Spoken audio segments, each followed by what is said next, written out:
Hola, bienvenidos nuevamente a Proyecto Legislatura. En el programa de hoy vamos a corrernos un poco de la agenda local, de los temas legislativos y vamos a aprovechar el receso invernal para hablar de un tema que hoy concentra la atención tanto de la política como de la economía y también desde el bolsillo de la casa de cada uno de los argentinos, que tiene que ver con la situación de la deuda y la negociación en Nueva York con los fondos buitres. Saber exactamente qué va a pasar. Hay negociaciones contrarreloj para ver si el día 30 de julio finalmente la Argentina puede pagarle a los bonistas que entraron al canje o no. De hecho, esa es la intriga por estas horas. Lo que vamos a tratar de analizar en el programa de hoy es qué consecuencias esto tiene para los argentinos. Nosotros ya sabemos lo que es estar en default, si exactamente esto es lo mismo que ocurrió hace ya, digamos, más de una década. Y después, ¿qué puede ocurrir efectivamente si la Argentina puede pagar y avanza con las negociaciones con los fondos buitre? Vamos a tener una mesa de economistas que piensan bastante distinto, tienen una mirada bastante diferente sobre la Argentina de hoy y también sobre lo que ocurre en Nueva York. También vamos a preguntarnos, cuando uno agarra la tapa de los diarios todos los días y ve todos los días noticias contradictorias del entusiasmo de los mercados, de la decepción de los mercados, ¿qué está detrás de eso? Para poder explicarlo y entenderlo.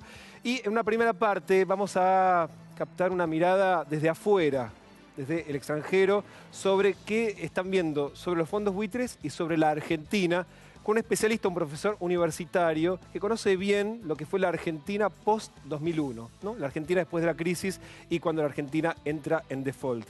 Daniel Osarov está con nosotros, gracias por haber venido. No, por favor. Profesor de la Universidad de Middlesex, de Londres. Sí. Y también coordinador del Argentine Research Network. ¿Qué es la Argentine Research Network? Es una red de académicos, de profesores, estudiantes, periodistas y en el Reino Unido que tenemos un interés en común de temas relacionados con la Argentina, tanto hoy en día como en el pasado. Y bueno, funcionamos a través de las universidades ahí, y organizamos eventos, seminarios, conferencias sobre la Argentina. Y además, sos un activista anti-fondos buitre. Sí, bueno. Ahora, ¿y por qué desde afuera uno diría, me solidarizo con lo que está, o lo que puede llegar a padecer la Argentina? Bueno, en realidad ahí hay una campaña que se llama Jubilee Debt Campaign. Yo soy, bueno, participo en sus actividades. Y es una ONG inglesa, sin fines de lucro, que hace campañas contra las deudas de países menos poderosos. Y bueno, ahí en Londres sabemos muy bien que el tema de los fondos buitres no solamente va a afectar a la Argentina si después del 30 de julio lo peor pasa, sino también va a tener repercusiones internacionales. También por el fallo puede tener la consecuencia internacional de que la reestructuración de las deudas en el futuro de cualquier país que está endeudado puede ser imposible porque los fondos de inversión, o en este caso los fondos buitres, no van a tener ningún incentivo de reestructurar sus deudas, ¿no? Porque saben que al final y al cabo pueden ir a cualquier juicio y ganar. Ahora, igual Entonces, hubo países que con buitres y todo pudieron reestructurar sus deudas, como el caso de Grecia. sí, es cierto, pero hay mucha inseguridad sobre las particularidades de este caso de Argentina por el tema de Rufo y todo eso y lo que significa en el futuro. Y también en Europa sabemos bien que hay países como Grecia y España, hasta el Reino Unido, de donde soy yo, que tienen deudas muy grandes, sobre todo después de la crisis que pasamos en el 2008. Entonces, nosotros podemos también estar afectados. También uno de los dos fondos buitres principales que está, digamos, atacando a la Argentina, también está operando en el Reino Unido. NML, de hecho tiene su sede corporativa, Aurelius ¿no? también, sí. Compró uno de los bancos, o sea, invirtió mucho en el banco cooperativo que está por quebrarse, por ejemplo. Entonces, nosotros también estamos afectados.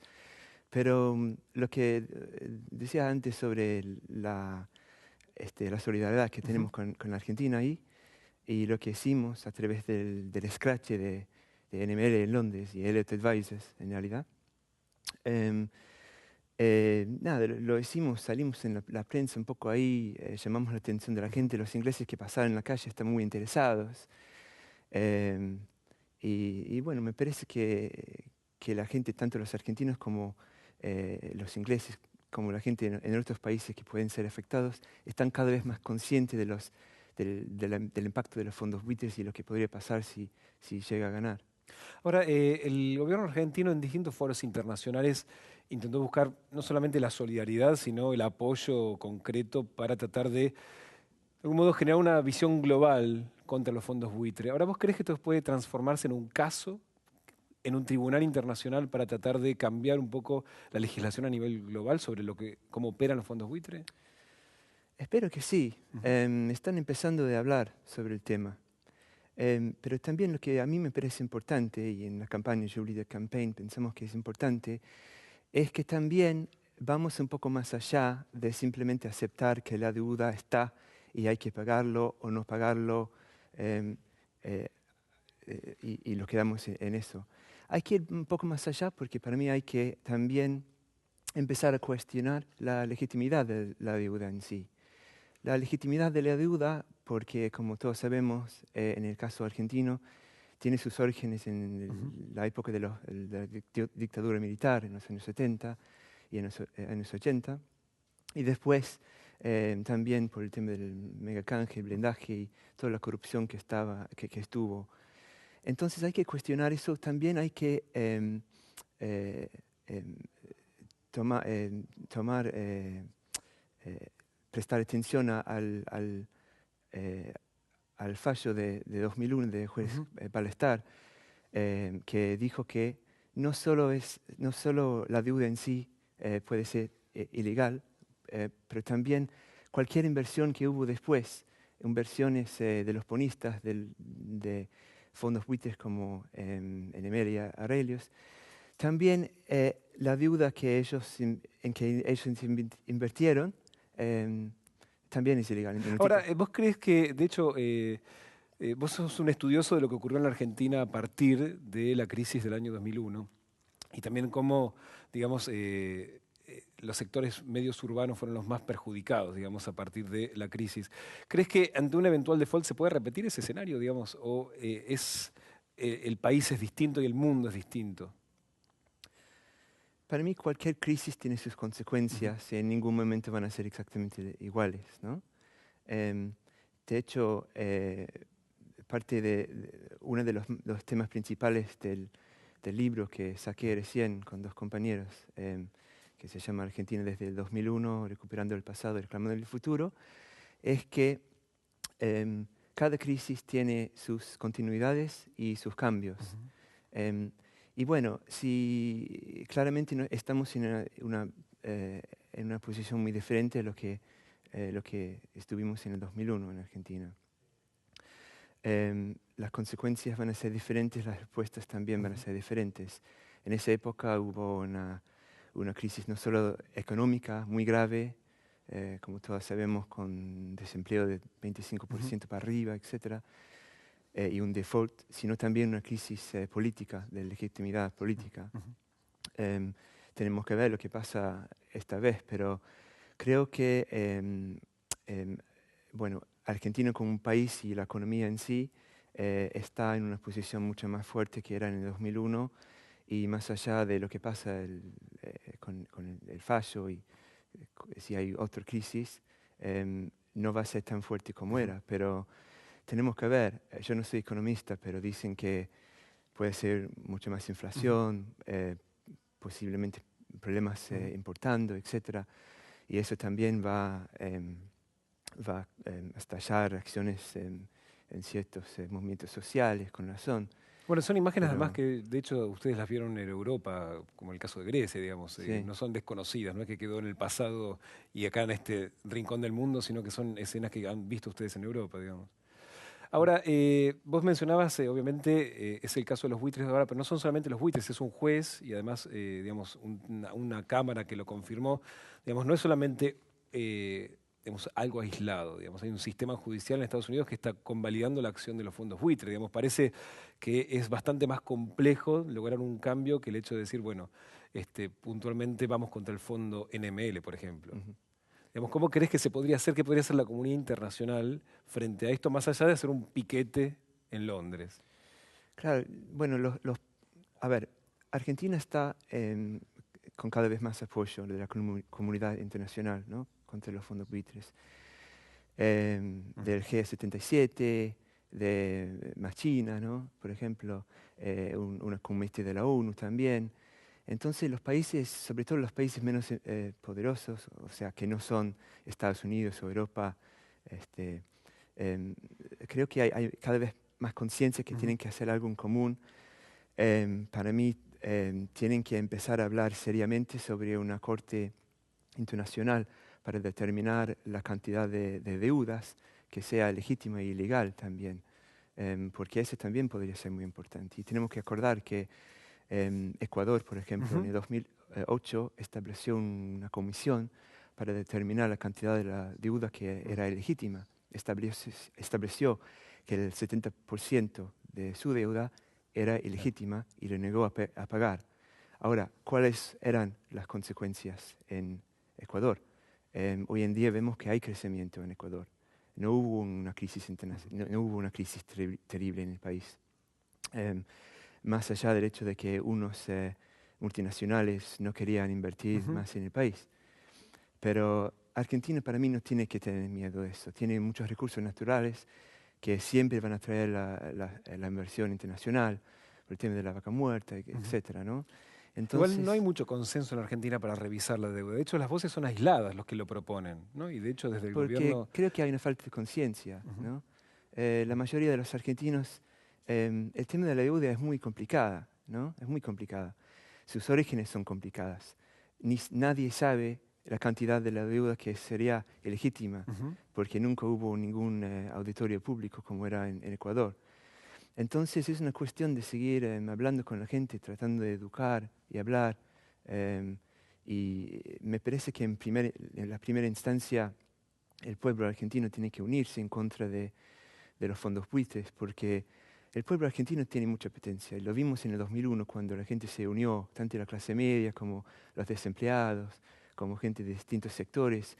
Y el poder que tenía para echar a tantos presidentes, para cambiar el sistema. También podría hacerlo para resistir a los fondos buitres. Claro. Daniel, muchísimas gracias por haber venido. No, por favor, gracias. En el próximo bloque, una mesa de economistas para analizar el impacto de la negociación con los fondos buitres aquí en la Argentina.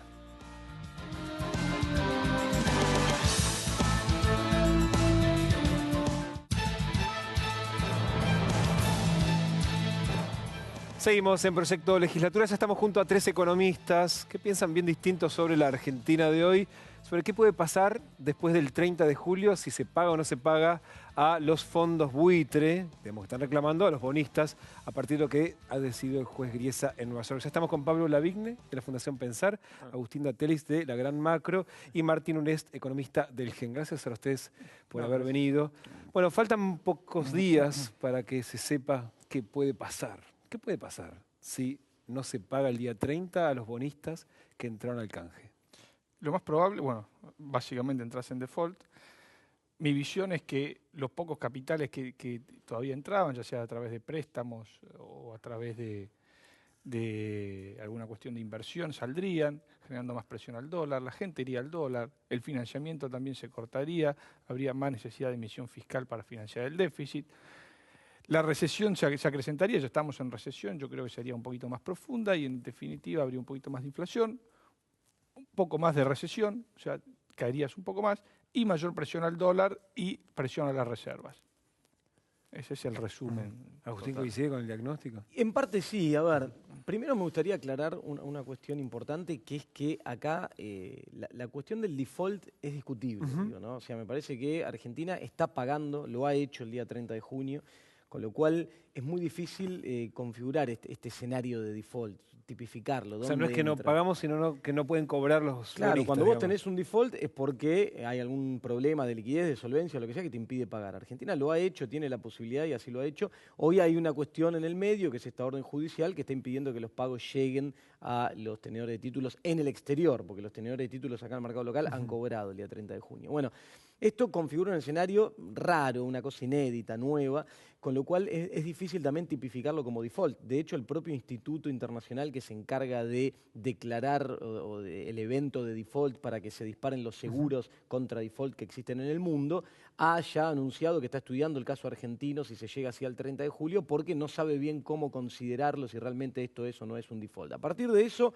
me parece que lo que Argentina atravesaría del día 30 de julio en adelante sería una situación transitoria en este default técnico, llamémosle inducido, qué sé yo, controlado, como querramos llamarle, pero una situación transitoria. ¿Por qué? Porque hoy Argentina no tiene la posibilidad de llegar a un acuerdo y cerrar esto por la existencia, la vigencia de la cláusula Rufo, que es la cláusula que le daría poder al resto de los que ingresaron al canje a hacer demandas contra el país, y eso generaría un escenario muy preocupante a futuro para la economía, porque hablamos de cientos de miles de millones de dólares. Con lo cual, yo creo que si se llega al 30 de julio, en el caso de que el juez no reponga el stay, como pareciera que no Claro, esa está medida haciendo, cautelar que habilitaría a pagar a los bonistas, al menos claro, transitoriamente. una medida que existía y que ya estaba, que después el juez la sacó hace unas semanas atrás, se le pidió ya en varias oportunidades que lo haga, ayer fue la última oportunidad en la que dijo que no. En el caso de que esto siga así, el 30 de julio vamos a caer en esta situación. En términos macroeconómicos, yo veo un escenario parecido a lo que describía Pablo, pero no quiero quitar de encima la idea de que sería algo apocalíptico o un punto de inflexión en la economía. Creo simplemente que dar vuelta a la página y cerrar esto es importante, que si hoy no están dadas las condiciones por esta cláusula y hay que esperar a enero, habrá que transitar estos meses con esta situación y que en términos macroeconómicos sí, evidentemente va a generar que la reactivación que esperábamos en la actividad para el segundo semestre quizá no se dé, entonces sigamos en Habría que esta esperar un poco situación. más. Claro, en esta situación y alguna tensión vía mercado cambiario paralelo, ampliación de la brecha, sobre expectativas y que empieza a jugar con presión alcista sobre los precios y que empieza a complicar este escenario de desaceleración en el que veníamos montados, también puede surgir. Pero me parece importante trasladar calma, entender que esto no es ninguna cuestión apocalíptica y que habrá que quizá transitar estos meses, no por culpa de ninguna política del gobierno nacional, sino porque están presionando y empujando esto desde afuera. Martín Ures. A ver, primero despejar el escenario de una catástrofe. Yo creo que efectivamente hay que estar tranquilos en términos que lo mal que le está yendo a la Argentina le va a seguir yendo mal. No es que va a empeorar demasiado. Argentina tiene hace 7 años un proceso de inflación importante, tiene hace 18 meses casi instalado un proceso primero de retracción productiva, ahora de recesión franca, y está destruyendo empleos y no crea empleos desde el sector privado hace 4 años atrás, con lo cual claramente decir que esto va a terminar de desvencijar una situación que ya venía complicada, con por un lado déficit fiscal y por otro lado con déficit externo, no creo que agrave demasiado las cosas. Creo sí que hay que en esto ser muy serios en términos de reconocer las responsabilidades políticas, porque yo no sé si ustedes lo recuerdan, pero aquí cuando salió el fallo Griesa, y no me refiero a me refiero a los anteriores cuando beneficiaba a la Argentina, Griesa era poco menos que un libertador, ¿verdad? Porque tenían los holdouts. Luego pasamos a una situación donde Griesa se convierte en el villano de la película. Ahora, los intereses permanentes de la Argentina a lo largo de ese proceso existían, y está claro que este problema había que resolverlo. Ahora hay 2 fallos ya ilevantables, hay una situación que yo tengo algunas disidencias en relación con la activación inmediata de la cláusula Rufo, creo que en esto hay que ser también muy cuidadoso, del mismo modo que no hay que andar tirando cientos de miles de millones de dólares, para asustar a la gente diciendo que se nos va a caer el mundo encima.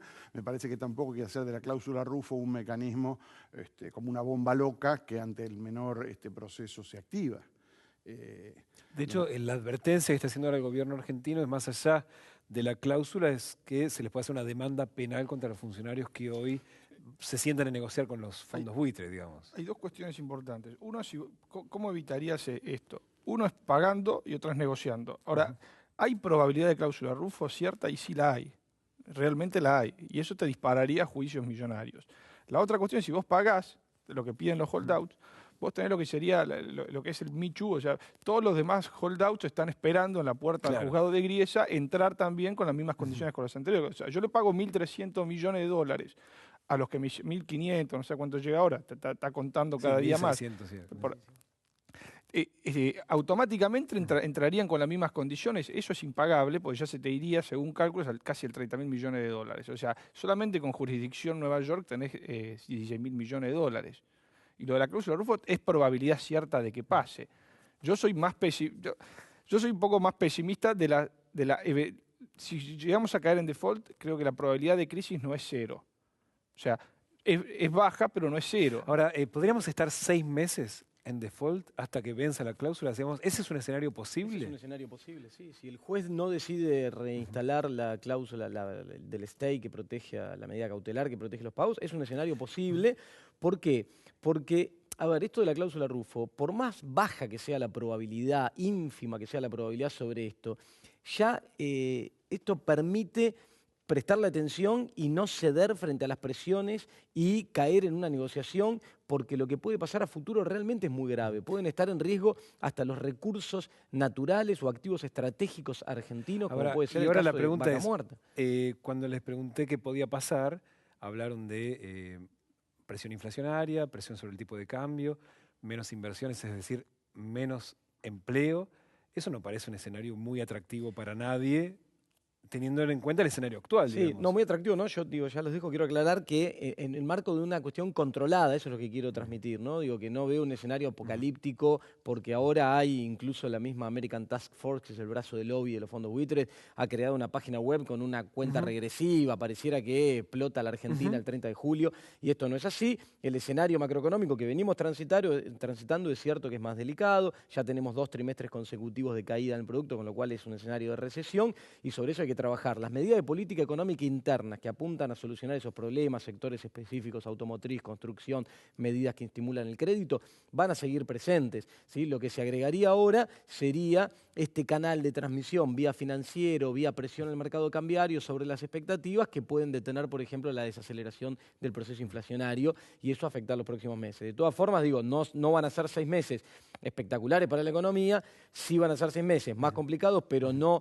de un escenario catastrófico, y sobre los cuales se va a poder trabajar desde la política interna, y teniendo en cuenta que en términos de análisis de costo-beneficio, yo prefiero correr el costo de 6 meses así para la economía y no el costo de comprometer el futuro económico del proceso de desarrollo de las próximas generaciones. Es decir, que una opción incluso de las más aceptables en este escenario, vos decís, es estemos 6 meses en default técnico, como sea, pero... Si se pudiera evitar, mejor, pero hoy la verdad que no veo herramientas que permitan evitarlo.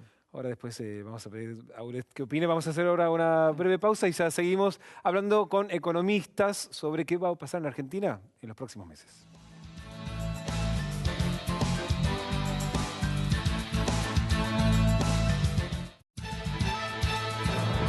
Seguimos en Proyecto Legislatura y estamos analizando la economía argentina a partir del caso de los fondos buitre.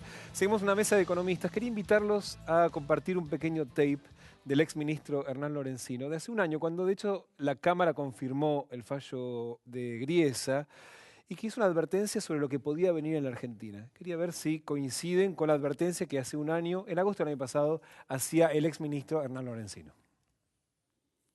El fallo de Griesa, y ahora ratificado por la Cámara, nos trae de nuevo el pasado, un pasado que creíamos enterrado, nos vuelve indefectiblemente a través de estos fallos, nos quieren perjudicar el presente, condicionar el futuro. Por eso yo decía ayer, no nos van a llevar de vuelta al 2001. Fíjese cómo este fallo nos trae el 2001, nos lo tira por la cabeza. No es una advertencia menor, que nos tiren el 2001 por la cabeza. No, que me gustaría aclarar que no es así. O sea, en ese momento era el ministro de Economía de la Nación, ¿no? Sí, está bien, en el marco de una negociación donde seguramente en ese momento convenía tomar cierta posición frente a eso y advertir algunas cuestiones, pero me parece que, o marcar que estos fondos estaban generando una situación de crisis. El que estaba mirando la tele en ese momento no era Elliot, sino que eran los argentinos, ¿no? Sí, yo lo que quiero aclarar es ahora, porque digamos el público, la gente cuando escucha la palabrita default puede llegar a emparentar con el 2001 y pensar en ese escenario macroeconómico o incluso pensar en lo que pasaba en el mercado financiero, en los bancos en ese momento. Bueno, este escenario no tiene absolutamente nada que ver con eso, pero nada. O sea, en términos de variables macroeconómicas, la situación es otra, la economía está desendeudada, de hecho, como decíamos recién, puede pagar y así lo ha hecho, y lo que hay hoy es un tema técnico en el medio. Entonces, si bien, como describíamos recién, no es el mejor escenario para los próximos 6 meses, tampoco vamos a jugar con emparentarlo con eso porque es riesgoso hacer ese juego. Martín, ¿coincidís que no hay que tenerle miedo al default hoy? No, yo lo que digo es que no hay que hacer de la palabra primero un cuco y después el lugar para dormir. Me parece que, yo entiendo que Lorenzino después de esto no solo se quería ir, sino se fue. Pero me parece que en esto hay que ser serio. Si el default era un peligro cuando Lorenzino lo decía, uno no puede decir alegremente ahora, vamos a 6 meses de default, digamos, empeora un poquito, pero no pasa nada. Creo que es un horizonte que precisamente porque la palabra viene cargada de sentido y porque Argentina atravesó un default dificilísimo. Bueno, de hecho, en el bloque anterior hablaban de manejar las expectativas. Claro, ¿no? digo, me Entonces parece que no no hay es que- inocuo hablar de default en la Argentina. Por No. eso, me parece que en eso hay que ser muy cuidadoso. Lo que está demostrando la situación argentina hoy, espero que no desemboque en un proceso de renegociación colectiva a posteriori, porque el default, cualquiera fuera el nombre que le pongamos, puede habilitar actividades agresivas de agentes del capital internacional requiriendo la reapertura del proceso de renegociación de deuda. Esto es complejo, esperemos que no pase, pero yo tengo que ser sincero, el mismo gobierno que estableció por primera vez el cerrojo para que no hubiese estampidas de bonistas, reabrió 5 veces el cerrojo. Y lo hizo las últimas veces con convalidación parlamentaria. Entonces, hay que ser muy cuidadoso con esto porque después las palabras van perdiendo sentido. Cerrojo no es cerrojo, default no es default. No estoy queriendo con esto decir que estemos en una situación catastrófica. Lo que digo es que hay que tomarla con seriedad. Y tomarla con seriedad implica saber que hay muchos jugadores en el mundo y no solo uno. Pablo, ¿coincidís con esto que se pueden mira. venir contra las reestructuraciones que han sido exitosas, de hecho? Parte sí, hay que ver lo que son las cláusulas de aceleración y que estábamos debatiendo, que puede ser que te gatille algún tipo de cláusula. Es decir, que los bonistas pidan, por ejemplo, que les anticipes pago de los bonos que vencen a largo Sí, plazo. Puede pedir, del alguien que tenga capital. el 25%, discúlpame, Sí. de la serie de un bono puede pedir que se Sí. acelere el pago de intereses. Argentina puede no hacer, o eso disparar un cross default. Exacto. Yo creo, y ya te dejo hablar, que eso no Suena va a chino ocurrir. para el que está del otro lado. ¿Eso complicaría las cosas? Claro, Sí, podría se tirar genera abajo una- todo el proceso de exacto. reestructuración y empujarte a ir a una reestructuración de la deuda en su conjunto. Lo que te hace Yo creo que- que eso no va a sí. ocurrir porque no le conviene a nadie, básicamente. O sea, no tiene sentido para ninguno de los tenedores de deuda ir a ese escenario. Pero no es probabilidad cero que ocurra. Y a ver, tengamos en cuenta una cosa, el default es la tormenta. Hay tormentas más fuertes, hay tormentas menos fuertes, pero el default es una tormenta. La del 2001 fue la tormenta perfecta con todo tipo de cuestiones y el default es una tormenta que a la economía le pone una tormenta un poco más fuerte de lo que ya venía, que venía en un proceso complicado, recesión, inflación, etcétera. La otra cuestión es, por ejemplo, el swap de China tiene cláusula crop default. Entonces, la presión a la reserva va a ser más fuerte. Y si se produce, no con Es probabilidad decir, que cero, si se entra en default, el acuerdo que se acaba de firmar con China para reforzar las reservas puede caerse. puede caerse. Disculpame, no si se entra en default el 30 de julio en default técnico. No, Esto no, vamos sí, al escenario sí, de si exacto. se entrara en un default Sí, sí, sí. en Generalizado. conjunto generalizado. O sea, otro Rodríguez A diciendo no se paga. Claro, bueno, sí, Una- más o menos. Sin aplausos. Sí, incluso. No, o alguien que diga efectivamente no tenemos reservas. O no nos dan las reservas para realizar este tipo de pagos. que ya es delicado el número de reservas, que tampoco tenemos una cantidad de reservas que apuntala a la situación. No, pero sí aclaremos que hoy, para la deuda que hoy Sí. Argentina tiene comprometida y los pagos que tiene comprometidos, hoy no tiene problema de liquidez, hoy se están haciendo frente a los pagos, se pagó el 30 de junio, se paga en septiembre. Hoy tenemos un tema puntual. Lo que pasa es que en eso no estaba contemplado, como no está contemplado en el presupuesto nunca, la posibilidad de que a los fondos que no entraron a los canjes se les pague, digamos. Entonces, ahí qué pasaría, digamos, si te obligan a pagar todo. Claro, bueno, ese es el tema que enfrentamos hoy. Por eso la situación de default es una situación a la cual nos están empujando. ¿Por qué? Porque hoy Argentina, si va y cumple con la sentencia y paga esos 1.600, se te disparan pagos, como explicaba él recién, del resto de los holdouts que viene, te exige y te vas a tener que pagar de acá a, no sé, 60 días, 15.000 o más millones de dólares. Eso hoy Argentina no lo puede hacer, es más de la mitad de nuestras reservas. Si vas a algún mecanismo de pago que no sea en efectivo, vía bonos o alguna cuestión así, corre riesgo de que se active la cláusula Rufo y te vas a un problema futuro mucho mayor. Entonces, ese es un poco el escenario en el que hoy estás, que dificulta mucho las cosas, porque dice, bueno, a ver, ¿por qué no se cierra esto? Bueno, es difícil, es muy delicado, no es tan sencillo cerrarlo. Ahora, desde el año pasado que se confirma el fallo de Griesa, que se sabe que se va a llegar a este momento, digamos. Se se tiró la pelota lo más adelante posible, pero llegó. En estos meses que pasaron, casi un año, ¿no se pudo haber previsto un escenario precisamente para blindarnos ante un escenario como este? Yo creo que el gobierno careció de imaginación. El gobierno tuvo y tiene, aún hoy, una ocasión fenomenal que es armar un paquete de financiamiento latinoamericano para hacer frente a esta contingencia.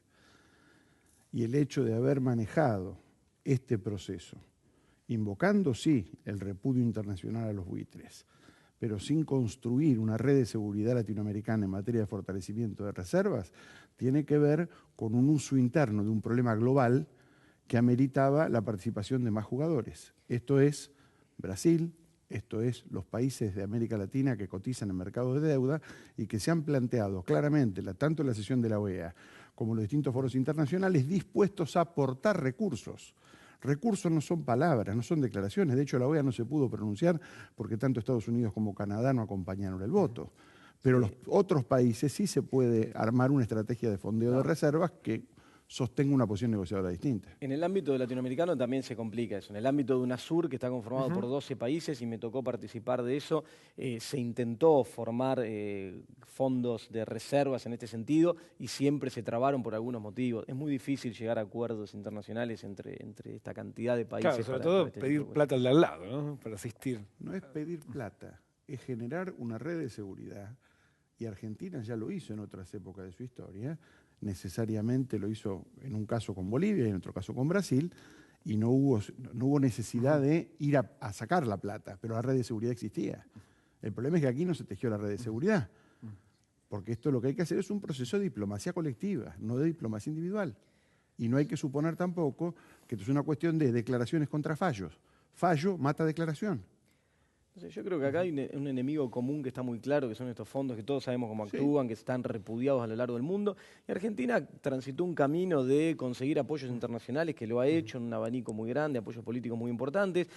Siguió todos los pasos legales para tratar de que alguien revise esta interpretación de la cláusula completamente caprichosa que hizo el juez que lo llevó a este fallo, donde uno hablaba con abogados especialistas en esto hace un tiempo atrás y decía, no, esto no trasciende, no va a llegar a nada porque es ridícula la interpretación. Sin embargo, llegó. Argentina cumplió el camino legal, político, intentó algunos otros tipos de blindaje, me consta que por algunos motivos no se pudieron llevar adelante y se llegó a esta instancia. Entonces, hoy hay que tratar de enfrentar esto con el mayor grado de responsabilidad posible para evitar futuros males peores, y eso es lo que se está haciendo en este momento. Nos quedan unos segundos finales nada más. El que está del otro lado y que todavía le parece lejísimo el tema de los fondos buitre, ¿qué debe hacer? Se pregunta en su casa, bueno, está bien, ¿sí? Estamos negociando, pagamos miles de dólares por segundo en abogados en Nueva York, ahora yo en mi casa, ¿qué hago? Es muy difícil, la verdad que hay muy poco para hacer. Lo más aconsejable es tratar de ser más medido con los gastos, me da la sensación, porque eventualmente te puede tocar a vos alguna contracción del empleo o alguna cosa por el estilo. No es ser tremendista, pero en este tipo de escenarios lo más aconsejable es ser conservador en todo tipo de cuestión. Bueno, no sé si Agustín me está de acuerdo, que el gobierno dice salgan y gasten. No, claro, yo creo que las expectativas en economía son muy importantes y el comportamiento individual de cada uno de los agentes económicos es muy importante porque es lo que hace al conjunto y a la dinámica del conjunto. Entonces me parece que lo principal que hay que hacer es no asustarse, no comprar discursos apocalípticos pensando que el 30 de julio se viene el fin del mundo, ni mucho menos.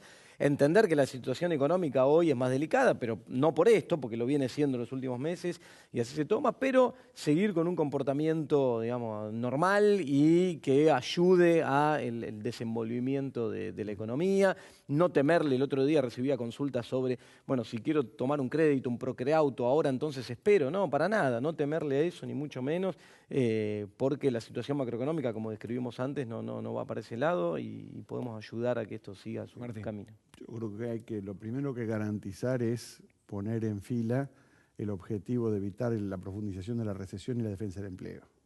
Me parece que eso es central.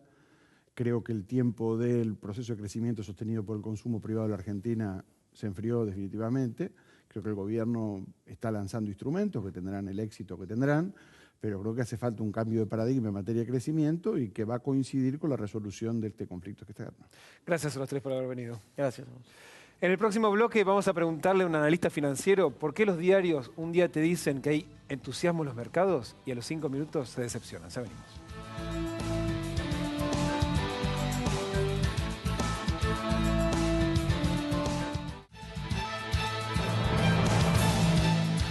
Último bloque del proyecto Legislatura. Estamos analizando lo que puede pasar en la Argentina a partir del caso de los fondos buitres. Ya está con nosotros Claudio Suchovicki. Gracias por venir. Al contrario, un placer. Gracias por invitarme. Especialista, analista financiero. Yo quería que nos ayudes a analizar algunas tapas de diarios para que entendamos lo que está pasando. Porque de hecho, un día nos levantamos y leemos entusiasmo. Al día siguiente, decepción en los mercados. Y tal vez la noticia siempre es la misma. Deberías cambiar de invitado, porque a mí me ¿Sí? pasa lo mismo. ¿A vos te pasa lo mismo? Qué ganas de comprar que tengo. Al otro día no, pero esto está todo así. Ahora, estamos volátiles nosotros, me parece. Nos vas a ayudar. A ver, por ejemplo, tenemos ahí un resumen de algunas tapas de diarios para ir compartiendo. Por ejemplo, de Clarín, esto es de hace poquitos días, hace 2 semanas. Dicen que no pueden pagar a bonistas en Nueva York. Después, euforia en Wall Street. Habían pasado nada más que 2 días. Acciones argentinas subieron hasta 14%. 2 días después también se mantiene la euforia según La Nación, tras el giro de Cristina con los holdouts, bajó el blue, subió la bolsa. Después preocupa a Wall Street que Argentina no pueda pagar, entonces obviamente que después viene la desazón, después de vuelta, que crece el optimismo por un principio de solución, después incertidumbre política y económica frente a un eventual default. Habían pasado 2 días. Tal cual. Después, ámbito financiero, mercados optimistas ante cumbre con Griesa. Después, esto es de las últimas horas. Griesa se negó a reponer el stake y abogados argentinos advierten que no habrá acuerdo antes del 30, por lo tanto, después hay desazón en los mercados financieros. Y obviamente están hablando especialistas. Ahora el que está del otro lado dice, agarra el diario todos los días y dice, ¿qué hago de mi vida? ¿Esto qué pasa? ¿Hay optimismo? ¿Hay desazón? Está muy bien la cronología y eso te demuestra que la volatilidad no está en los mercados. La volatilidad está precisamente en las noticias y en la interpretación de las noticias. Y si querés, muchas veces lo que nos pasa, me pasa a mí, hago una autocrítica, que generalmente cuando los mercados suben, trato de buscar las noticias buenas para tratar de explicar, me llamás por teléfono para la radio, por qué subieron los mercados. Entonces busco todas las noticias buenas para justificar por qué subieron y a veces por qué bajan y a veces es esto que está pasando, obviamente de la volatilidad que vos decías, ya no tanto en los mercados, sino en la dependencia de generar una noticia. La segunda observación que puedo hacer es que poca información que tenemos, porque ante cualquier indicio, declaración, cómo interpretás una palabra, finalmente es la posición que tomás en el mercado. Lo cierto es, si lo tendría que resumir en 2 palabras, diría, el problema no solo es lo que va a pasar, sino lo que el mercado empieza a descontar que no va a pasar. ¿Y qué es lo que no va a pasar? Lo que el gobierno necesitaba, y todos los argentinos necesitábamos que pase, que es que ingresen dólares frescos de afuera. ¿Para qué Argentina empezó a ordenar todas sus cosas? Para poder salir al mercado de capitales. Argentina durante muchos años tuvo superávit, no necesitaba plata de nadie. Como no necesito plata de nadie, no le quiero mostrar mi cuaderno a nadie, punto, era una decisión. Como cuando empezó a tener déficit, hace 2, 3 años atrás, necesito buscar plata, tenía muchos ahorros, no tengo problema, vivo de mis ahorros, de mis reservas. Cuando empezaron a caer estas, bueno, necesito salir a tomar plata en el mercado. ¿Qué tengo que hacer para tomar plata en el mercado? Para que la gente venga a invertir a la Argentina. Y no me gusta lo del INDEC, bueno, lo arreglo. Y mirá lo de Resol, bueno, lo arreglo. Che, el Club de París está pendiente, bueno, lo arreglo. ¿Qué te queda? Este punto. Entonces, hiciste todo un proceso para salir al mercado de capitales. Lo que creo que esa volatilidad que vos mostrás en Wall Street, en Argentina, de precios... O al menos lo que reflejan los medios de lo que está pasando. Pero en realidad lo que no nos preocupa tanto, nos preocupa mucho este tema, obviamente, y ustedes lo debatieron muy bien, muy bueno el bloque anterior, y la verdad estoy complicado porque estoy de acuerdo con casi cada una de las presentaciones de los 3. Todos te decían cosas muy ciertas, por cierto. Pero a lo que voy es, si en el mercado estamos atentos a lo que va a venir. Cuando uno compra una acción, un bono, dólares, etcétera, no importa tanto lo que pasó. Lo que importa es qué va a pasar. Lo que pasó está en el precio. Por algo, un bono argentino, un bono par... alto significa que había buenas noticias, si no, evidentemente... A ver, un bono par que vence en el 2038, que es producto del canje, hoy está al 50% de paridad. No es que lo estoy comprando al 100%, ya vale la mitad de su valor nominal.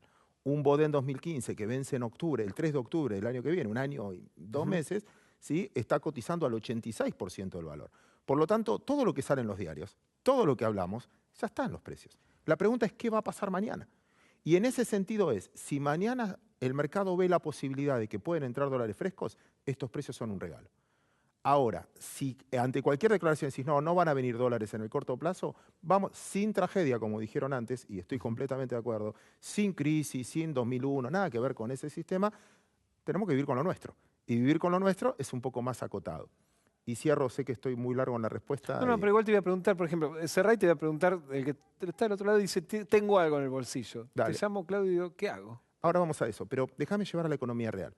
Que creo que esta vez el problema no es solo financiero, no es tanto financiero, porque los bonos subirán, bajarán, encontrarán un precio donde el riesgo valga la pena. De hecho, Argentina, este default no es nuevo.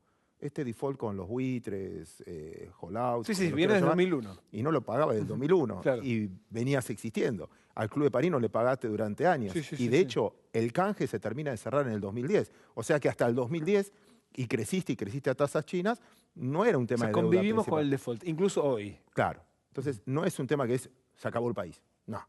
No es el 2001 porque todavía tenés reservas y tenés movimiento interno. Pero ese creo que es parte del problema. Digo lo siguiente. En principio, en el 2001, cuando vos entraste en default, Argentina debía 5 puntos de déficit con respecto al PBI, de los cuales 4 se explicaban por las tasas de interés que pagábamos. Esto es megacanje, blindaje, etc. El default, a la larga, termina reduciendo la deuda un montón. Con lo cual, lo que pagabas de intereses ya no lo pagabas, con lo cual diste vuelta. Es como cuando una empresa se presenta en concurso preventivo de acreedores. Es dolorosísimo, pero puede ser la solución de que la empresa siga existiendo. ¿Sí? Para eso uno se presenta, o los que le va mal se presentan en concurso preventivo. Ahora Argentina debe 5 puntos de déficit del PBI.